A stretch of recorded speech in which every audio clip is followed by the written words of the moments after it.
You're listening to Three Things to Know with Stephanie Haney, with experts and insiders on what you need to know in Northeast Ohio. Hello, everyone. Welcome back to the Three Things to Know podcast. I'm Stephanie Haney, and I'm so happy to have you here with me today. If you were with us last week, you know that we were talking about pet separation anxiety and how we can manage that as a lot of us go from working from home to back into offices. But now this week, I want to talk about us. I want to talk about the humans, because that's a whole nother thing. It's this term that's being called reentry anxiety after we've all been pretty isolated in quarantine and self-isolation for over a year now because of the COVID-19 pandemic. But we're in a place now where more and more people are getting vaccinated, even though we have seen that slow down. That's a topic for another day. And we're going to be presented with opportunities to get back out there with our friends and family, be in public, be in places that we couldn't necessarily be over the last year. And that can be a lot to deal with. You know, some of the things we're going to talk about today include the concept of post-isolation anxiety and how that's been experienced by people, you know, in prison and on military deployments, and how we're all kind of going to be in that situation. Also, closeness and crowd anxiety, something that people have experienced in times when we don't have a very deadly pandemic happening, but something that we're going to have to be taking a different look at now. Also, you know, people who want to keep working at home, that creates a certain sense of anxiety. If you like your situation working at home and maybe your employer isn't too excited about keeping that rolling, what that might feel like and some ways to sort of think about that. And also, you know, the situations that we'll get into when we're back with our coworkers. It's a lot different being in a Slack room with your coworkers or being in a text chain or an email chain with your coworkers than it is being face to face with them. Sure, there are some positives with that because you'll be able to sort of read body language and pick up on cues that you can't necessarily pick up on when you're not in the room. But there's also, you know, some tricky things to navigate when it comes to that too.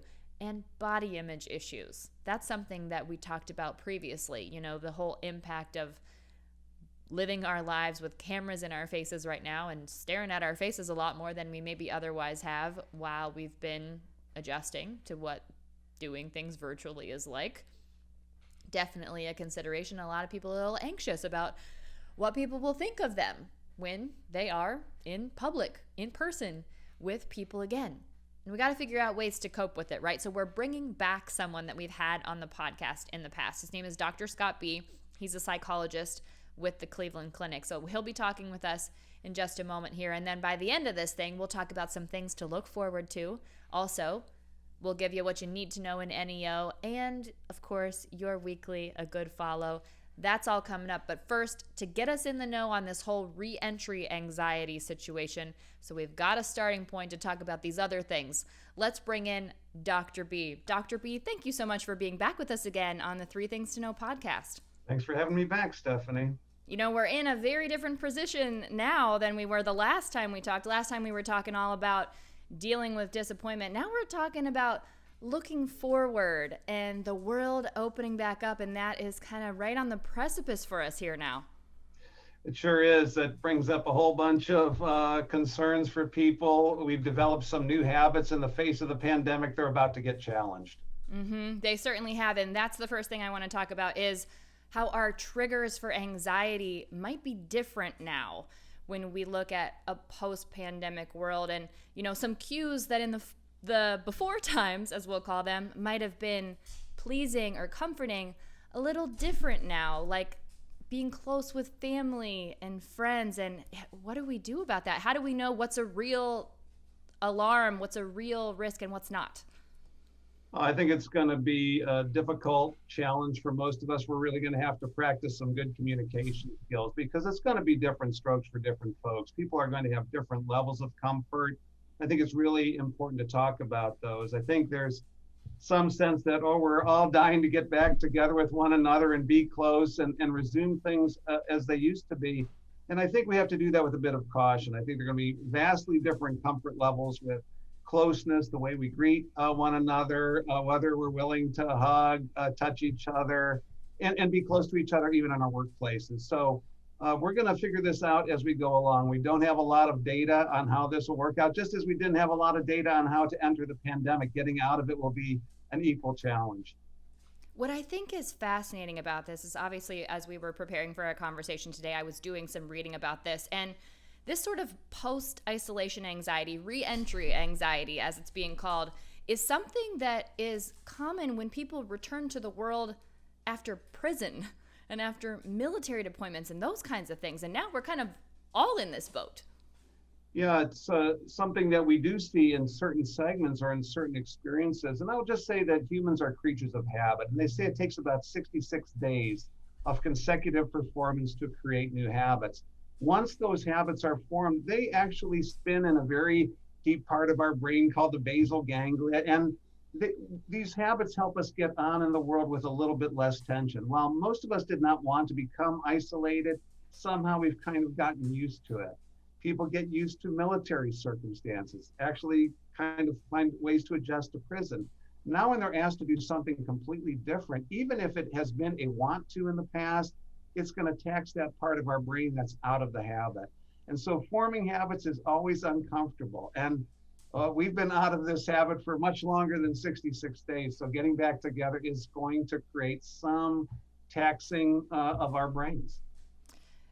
Would you say that there's any element of it that is sort of a stalled social development that we've had over the past year? How does that play into this? Well, I think, we're out of practice. We're not in the habit of getting with other people, of starting conversations. I, wonder when the last time we've created a conversation with a stranger might be. It may be a long time. Those references are kind of distant to us. So we're out of practice. We might try to reestablish some practices in how we communicate with one another, how we start conversations, and even how we talk about our comfort or discomfort with resuming former activities.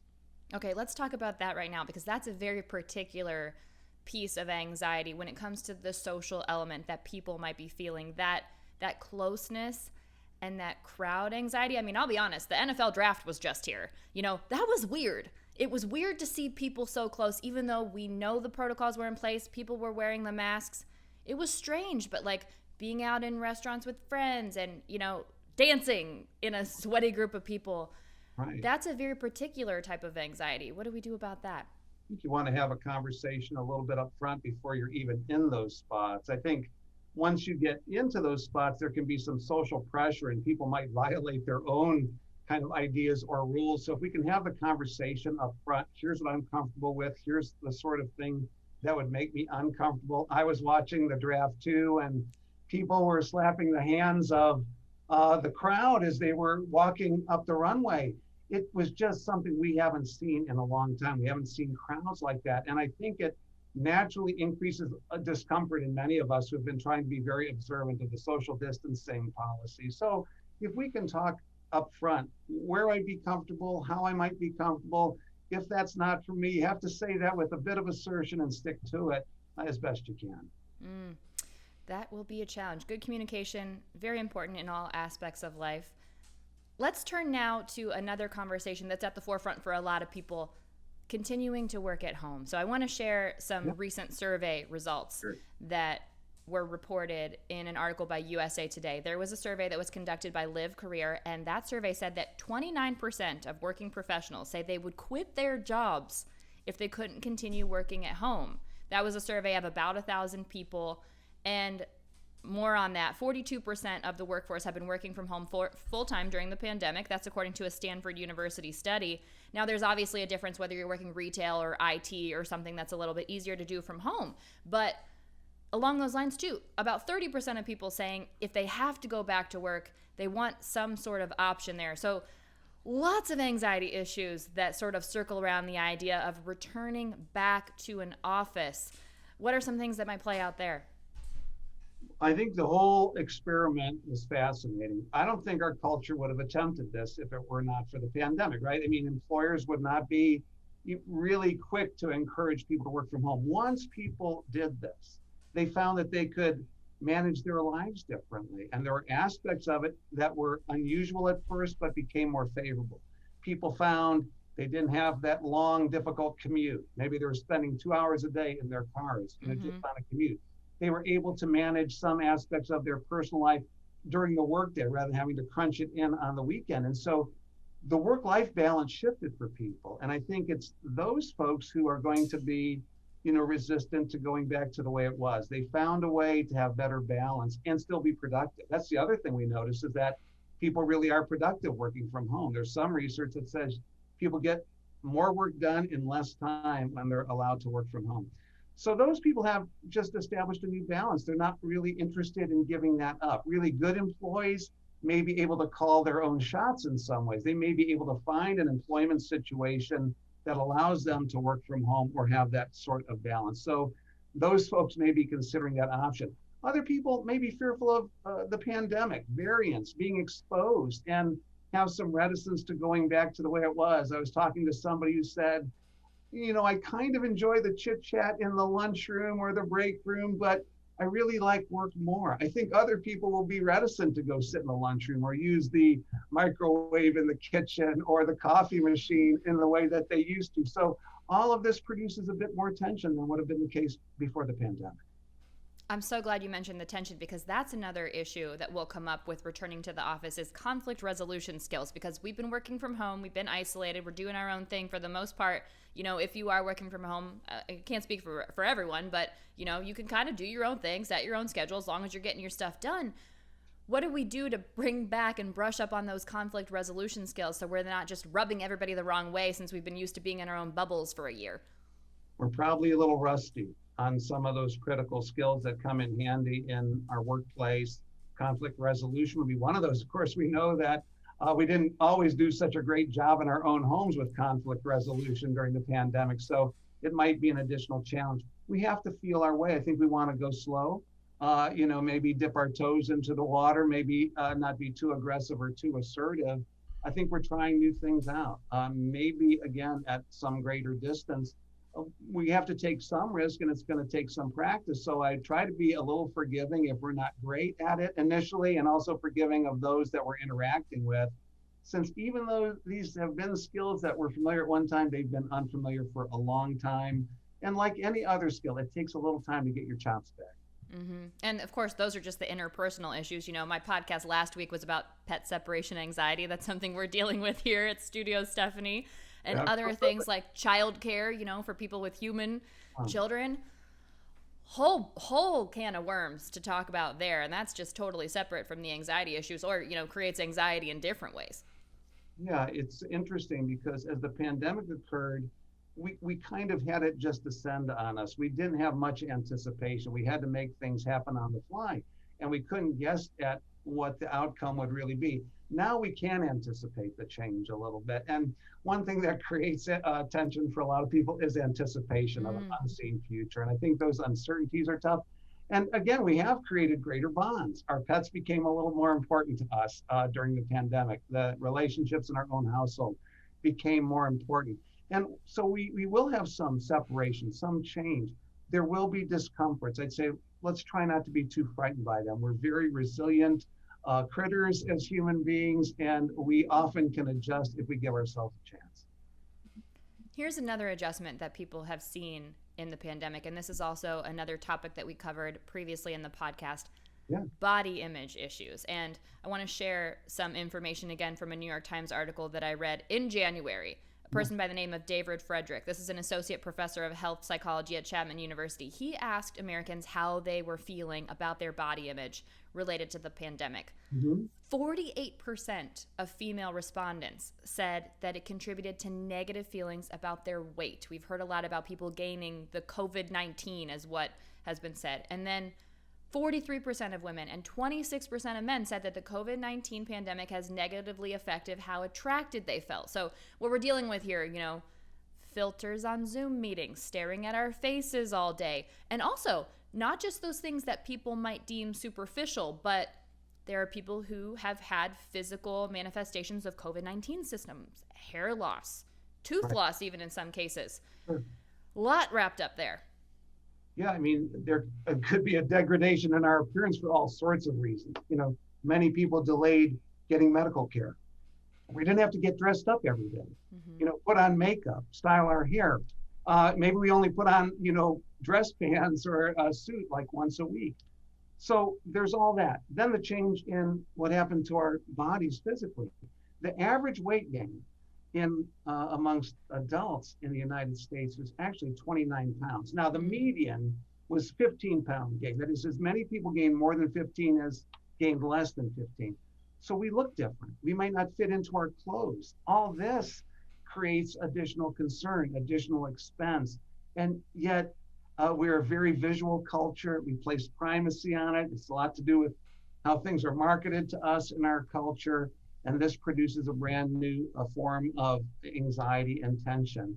How will people think of me when I reappear post-pandemic? And once again, we have not been in the habit of taking care of ourselves to present ourselves in person very much. It's a habit that we're out of.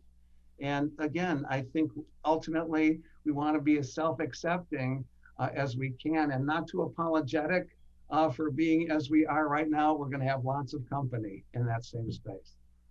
We are definitely going to be in a situation where we are showing up as we are, accepting people as they are, and just, across the range of our existence, right? Our physicality, our emotional state. We might think we might be comfortable in a situation. We might get there. We might not feel comfortable once we're there. It's a lot. It's a lot to look forward to, as they say. It would be nice if we could be really self-accepting and other-accepting, if we could be non-judging a little bit, that we really all have had a shared traumatizing experience and notice each other in that context rather than holding each other to some unrealistic standard. What do you think then? So we've covered a lot of things here. We've covered dealing with our isolation, concerns about returning to work and changes to our routines and what that's going to be like. Body image issues, a whole range of things. Do you have any sort of just general overarching takeaways for how we can sort of set ourselves up for success and cope with this? One thing about humans is if you expose yourself to a circumstance and stubbornly refuse to escape or run away, your brain will adjust to it. You can't always know. And if we think too much about the future, we upset our brains. We have 100 potential futures, which will occur.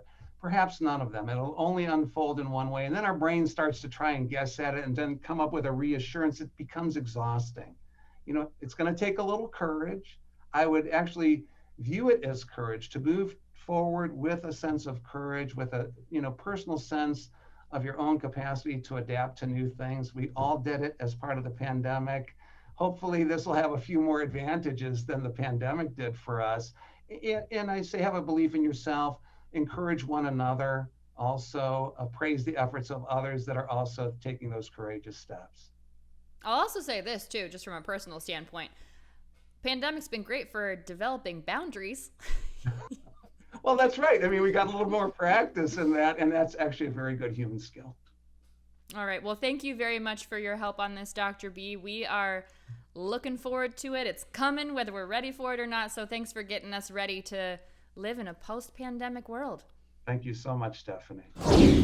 All right, so we covered a lot of ground there with Dr. B. He gave us great tips to think about as we're trying to figure out how to navigate this post-pandemic world, although it does feel good to think about the fact that we are looking at a post-pandemic world.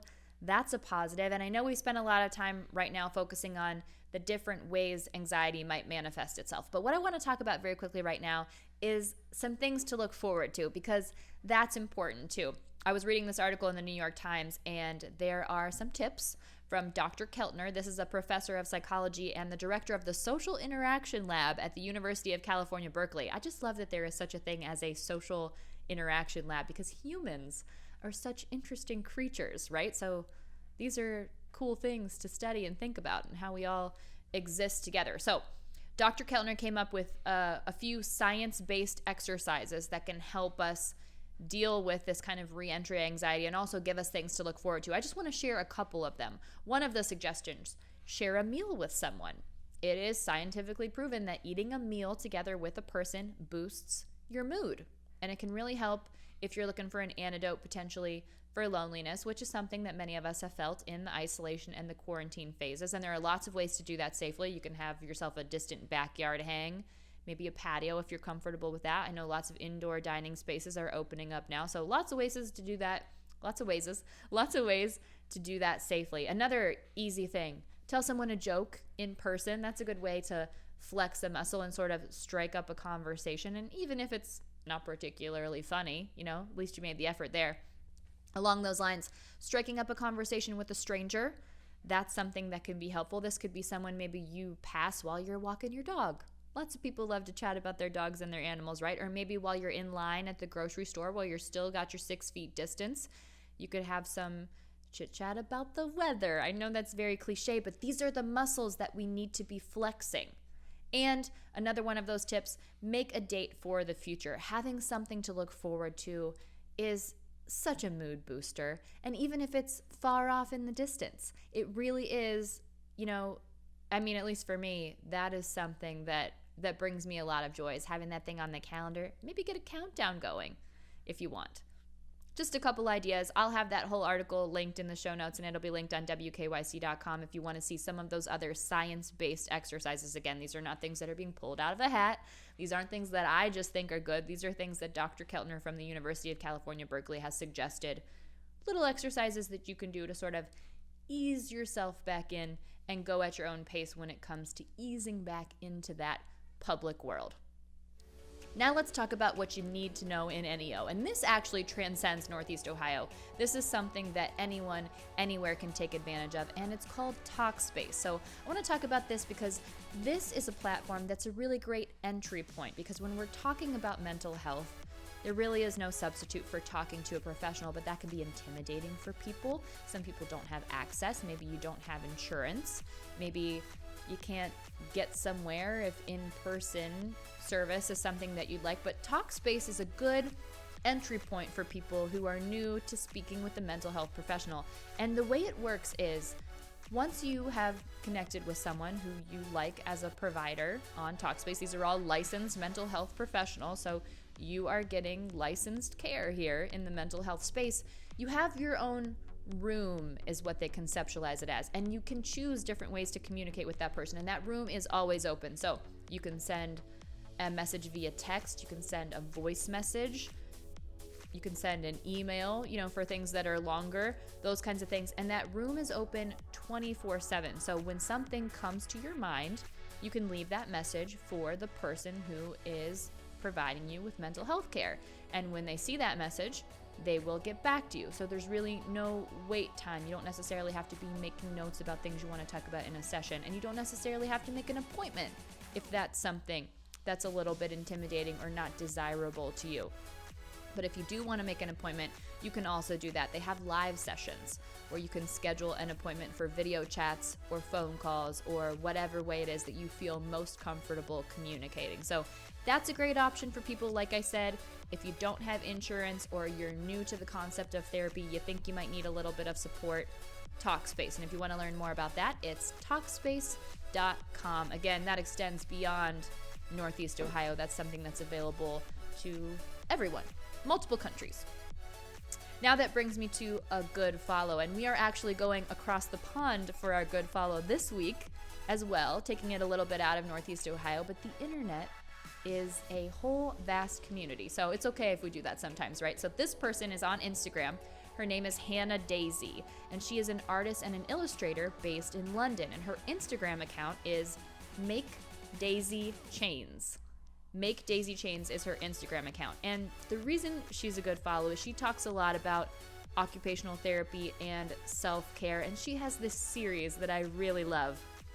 It's called Boring Self-Care.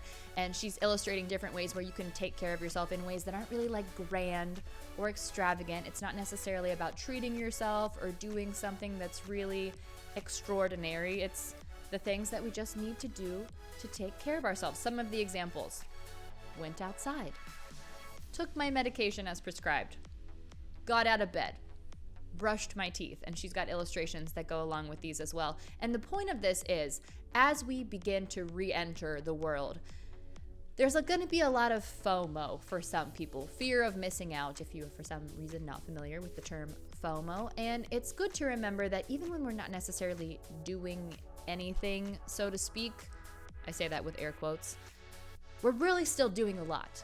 we're doing a lot just by taking care of ourselves, making sure we get up every day, do the things that we need to do to survive, right? And we shouldn't necessarily put a lot of pressure on ourselves if we're not ready to kind of dive in head first. You know, a lot of people have really been chomping at the bit to do that, but a lot of people haven't. And everybody's going to have to figure out what their comfort zone is and all of that. So while you're figuring that out, we need to be practicing some boring self-care, and I think Hannah Daisy does a really good job of illustrating that beautifully on Instagram, gives you some nice things to look at, and I think it'll be a good addition to your feed. So this week's a good follow is Instagram, Make Daisy Chains, creator Hannah Daisy. All right, that's it for this week's episode of 3 Things to Know with Stephanie Haney. Thank you for being here. If you're enjoying the show, I would love it if you would subscribe, share it with your friends, leave me a rating and a review. That way we can connect with more people here in Northeast Ohio, because I really just want to be in your ears. I want to connect with you guys, and I want to hear from you too. Send me a DM. Let me know what you're thinking about the show. If you do leave a review, let me know. I'd love to get a segment going here where we are reading your reviews on the show. And even if they're bad, I'll make you that promise. We'll flesh out the good, the bad, and the ugly right here. And just to give you an idea of what's coming up next week, we're going to be talking about egg freezing, which is something that I did a couple years ago, something I feel very passionately about. We've got a 3-part series coming up for you on how to do it, what the considerations are, and then some things you need to think about after the fact, including some legal concerns, which is something also that is of particular interest to me since I am a lawyer. Okay, that's it for this week. I will see you back here next week, everybody. Between now and then, stay safe and be well. I'm Stephanie Haney. Thanks for listening to 3 Things to Know with Stephanie Haney from WKYC Studios. Subscribe now to stay in the know.